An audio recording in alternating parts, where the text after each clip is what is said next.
የኔ ውድ ቤተሰቦች ማለት ነው የእውነት እናንተ እና አብርሃም ምናምን ተጣልተዋል መስሏችሁ ነው እንዴ ያመናችሁት ማለት ነው?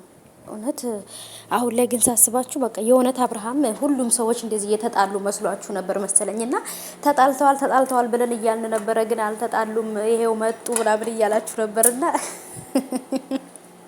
በነገራችን ላይ ሲጀመር እኮ መጣላት የሚባል ነገር የለም። የሚያጣላቸው ምንድነው? የኑሮ ውድነት ነው የሚያጣላቸው። ምንም አያጣላቸውም። በቃ እዚህ ቢዝነስ ትላላችሁ፣ ዘስራ መስራት ነው፣ ስራ መስራት ነው። እነሱ ጋር ይስሩ፣ ፈታ ዘና ይበሉበት። የታባቱ እንዴት ናቸው? ሰላም ሰላም ብያለሁ ሁላችሁንም። ሰላማችሁ ይብዛልኝ ያላችሁልኝ የኔ ወዶች የኔ ወርቆች እንዴት ናችሁ? ሀይ ብያለሁ ሁላችሁንም ማለት ነው። ሀባይቦች እንግዲህ አብርሃምም ጸጉሩን እየተቆረጠ ምናምን መጥቷል። እንዲህ ይሄ ልጅ ከሀገር ሊወጣ ነው ወይንስ ወጣ ነው እየተባለ ያለው? እንግዲህ እዚህ ጋር ቪዲዮን አስገባላችኋለሁ እና አብርሃም ሊወጣ ነው ወይንስ ወጣ ነው የተባለው? እንግዲህ ግራ ስለገባኝ ነው የኔ ወዶች፣ ይቅርታ አድርጉልኝና መልሱልኝ። አብርሃም ከሀገር ሊወጣ ነው ወይንስ ገና ወጣ?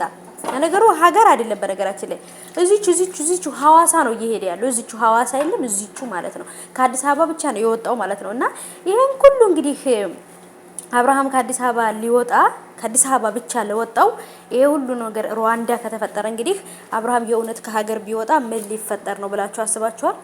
ምን ሊፈጠር ነው ብላችሁ አስባችኋል? እያረሩ መዳን እያረሩ መሳቅ ትላላችሁ። እያረሩ መሳቅ እና ማለት ነው ውዶች። ስለዚህ እነሱ አልተጣሉም። ምንም የተጣሉበት ምክንያት የለም። እኛም እያወቅን ነው የምናሽቃበጠው። ባላወቀ ባልሰማ ባላየ የምንኖረው በቃ ባላየ። እናንተም እንደኛ ባላየና ባልሰማ ኑሩ። በቃ አታጣሩ። ምንም ነገር ለማጣራት አትሞክሩ። እና ለማንኛውም ማለት ነው ውዶቼ፣ ብቻ ግን ወዳቸዋለሁ የኔ ውዶች ማለት ነው የሩታ ቤተሰቦች። እና አብርሃም እንግዲህ ጸጉሩን እየተቆረጠ እየተስተካከለ ነው። ሐዋሳ ለመሄድ እንደዚህ ከተስተካከለ እንግዲህ ሌላ ቦታ ለመሄድ ደግሞ ምን ለማድረግ እንደሚያስብ እንግዲህ አስቡት ማለት ነውና ነገሮች በጣም እየተያያዙ እየተሳሰሩ ነው ማለት ነው። እንግዲህ መጨረሻው ምን እንደሆነ አብረን እናያለን። እነሱም ዛሬ ማታ የሚለቀቅ አዲስ ቪዲዮ አለ፣ ጠብቁ።